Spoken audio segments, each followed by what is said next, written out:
Molo, Dumelang, good evening. Welcome back to another YouTube video. I hope everyone is doing well.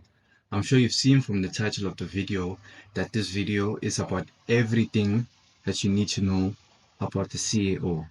When I say everything, I mean everything that you need to know on a baseline level in terms of general information pertaining to someone who has never read the handbook, but this type of information is what you should know, even though you didn't read the handbook.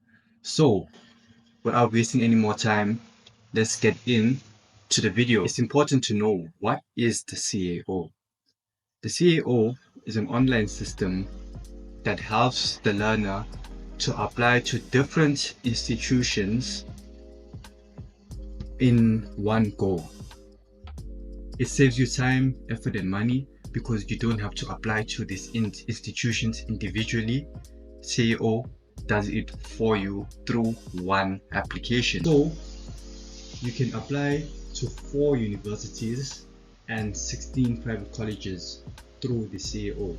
The 4 universities being University of KwaZulu-Natal, Durban University of Technology, Mangosuthu University of Technology, and University of Zululand. With also the private colleges being here at the bottom. I put an image here at the bottom of the slides, but I also put a link which can help you.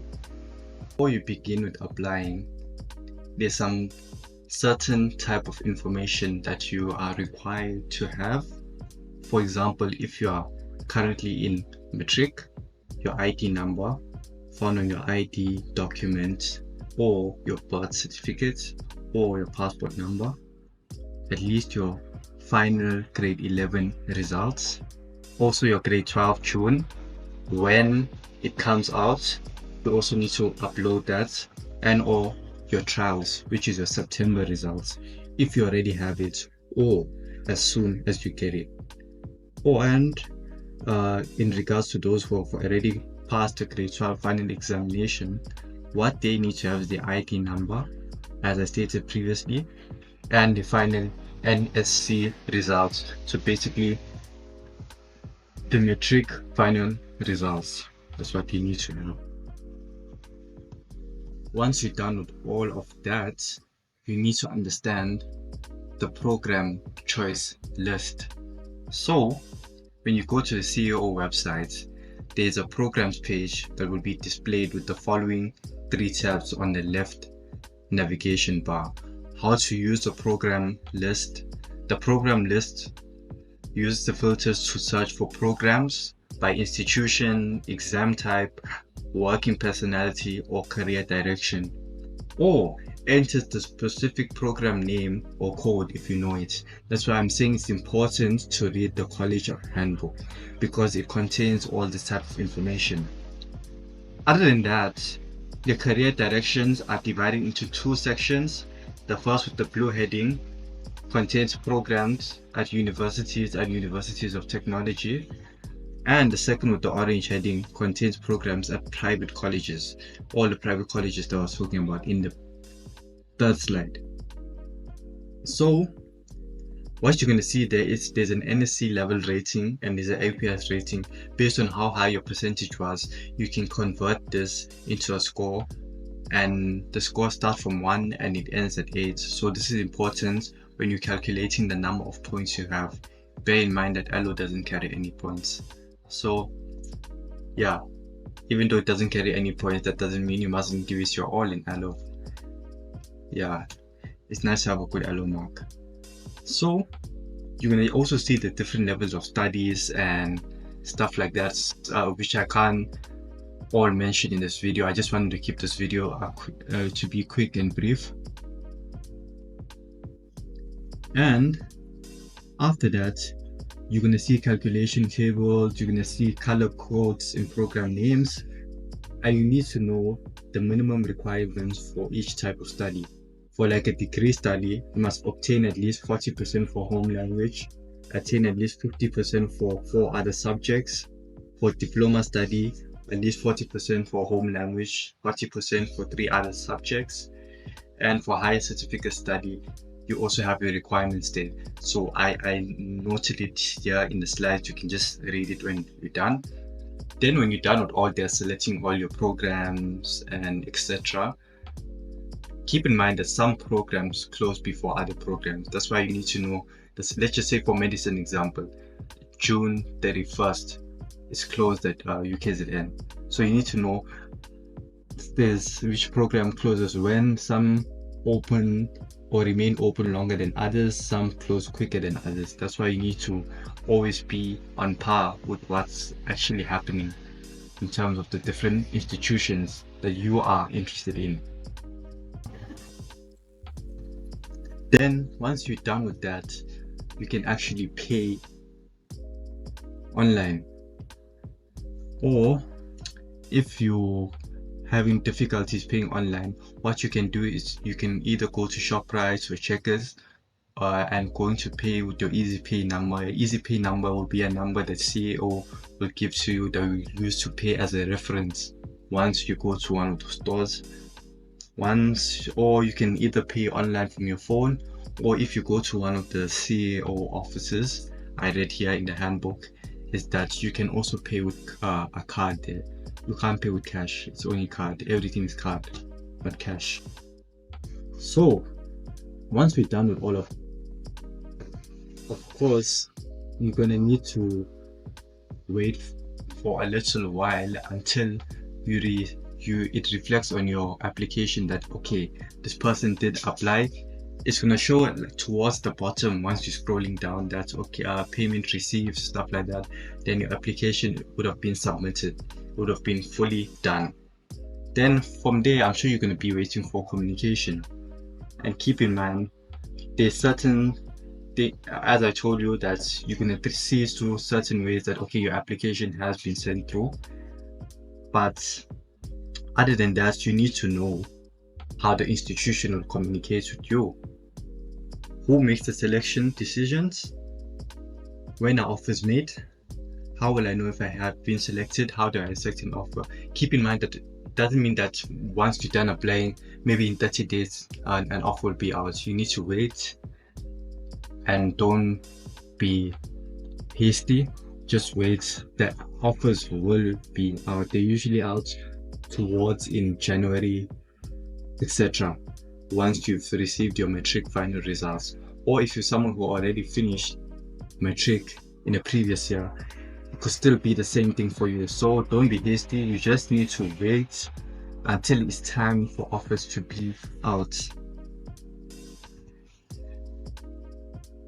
Then on this slide is for other type of information, like how do I decline an offer, what happens after I've accepted an offer, where do I send my application as an international student, so students who don't particularly stay in South Africa, maybe they stay in another neighboring country or another country, and how, as I stated, how to apply as an international student. So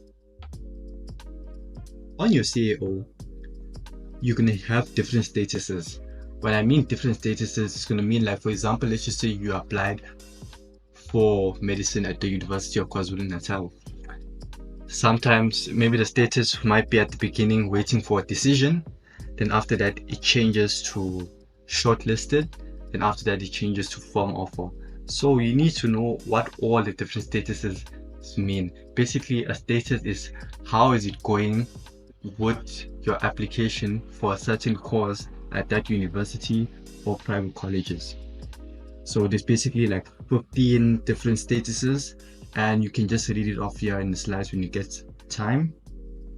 Yeah, important to read the handbook from A to Z once you get time. It's not something that you have to read once here. For now, just know the baseline information about CAO. And lastly, but you could say most importantly, is the mistakes to avoid. So applying after the deadline and late application. Why applying after the deadline it can be a downside is because the longer you take to apply, you could say that the more spaces that are being taken, the more applications which are being looked at, which leaves room for less applications, and you have to pay more money since you applied late for a late application. uploading uncertified or blurry documents. When you're uploading your supporting documents, make sure that they are clear. If you know your phone has like not that much of a good camera quality, don't think that okay, nah, since it's my phone, I don't really have much of an option. Ask someone else to borrow you, to allow to them to borrow you their phone, so you can just take a quick picture. It won't take that long, and you're going to be saving yourself from things that you could have prevented. Not paying the application fee. If you didn't pay the application fee, your application won't get through. It would have been like your application is 80% done. The 20% is not really. The 20% is that actual money, so your application can be spread through. So don't forget to pay your application fee. Picking only one institution or course. Bear in mind that as I stated, there's different institutions, different colleges. So you don't really need to pick one institution, but it's up to you. It's up to you guys. If you see fit that the different programs offered at one university are suited to your liking, choose it. Choose it. It's up to you. It's up to you, because there's different factors that determine which university or private college that you apply to.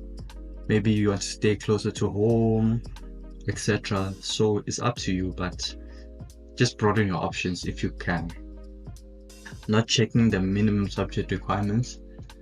You have to be realistic here. You can't say that you've been getting like 5, 4s, etc. and you want to apply for medicine. Not that I'm putting you down, I'm just saying the actual reality. You need to choose something that you well aware that if I choose this course, I have a high chance of getting in. So choose a course that you know that you're actually going to get in, and from those courses that you're choosing, the one that you want to do the most, put it as your first choice. Where you put a course is term of like first, second, third choice. It does play a role, because your first choice is saying that this is my first choice, this is what I want to do the most. Second, this is what I want to do the most after my first choice. Third, this is what I want to do the most after the other two choices. So I'm sure you understand what I'm trying to say.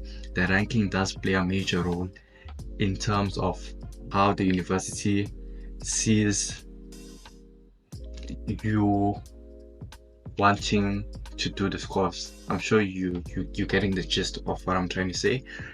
And using the wrong program codes, you need to use the correct program codes. Make sure you put them as it is, and make sure you check before you finally submit your application that did I choose the wrong program code, did I choose the right course. Don't just apply and you're not double checking everything. Remember, this is not a race. CAO is something that you need to take your time with. Don't rush it. Take your time with it and begin while it's still early. Another one that I didn't include here is not checking your emails. You need to check your emails, because sometimes you might receive feedback from the institution through your email. And I know some of us might not be able to have data all the time, but try and make a means. Like for example, on Telecom, for like 3 rand you can get 145 megabytes. So maybe like per week, try to buy like airtime for 20 rand. And besides buying your WhatsApp data, yeah, try buying data that's for checking emails and for checking your application. Yeah. So we've come to our last and final slide. What I've included in the slide is the link for the CAO handbook. Please take your time to go through and read the handbook, because all the information that you need to know generally is in the handbook. I also included the CAO website here and the location and contact details. Where I mean the location, there is like a CAO, what I can say, like a headquarters of stuff like that here in Durban. So I included that location and the contact details of the CAO. So once again, thank you for watching this video. I hope it's helpful to you. Even though I didn't explain everything, I just gave you an idea of what is there. It's up to you to go to the handbook and read everything else, have an understanding of everything else, so it prevents the amount of mistakes you make. Also ask someone who's applied before through CAO to actually help. Keep in mind, don't be ashamed that you don't know a certain thing. Remember that CAO is not about the choices or stuff like that. Sometimes it's those little mistakes that can prevent or can set you back in terms of this. And I could say the same thing for NSFAS, which I will also be making a video about. Thank you once again for watching the video. Like, comment, share, and subscribe. If you have any queries or have any questions, please put in the comments. And I hope to see you another time on this channel. Peace.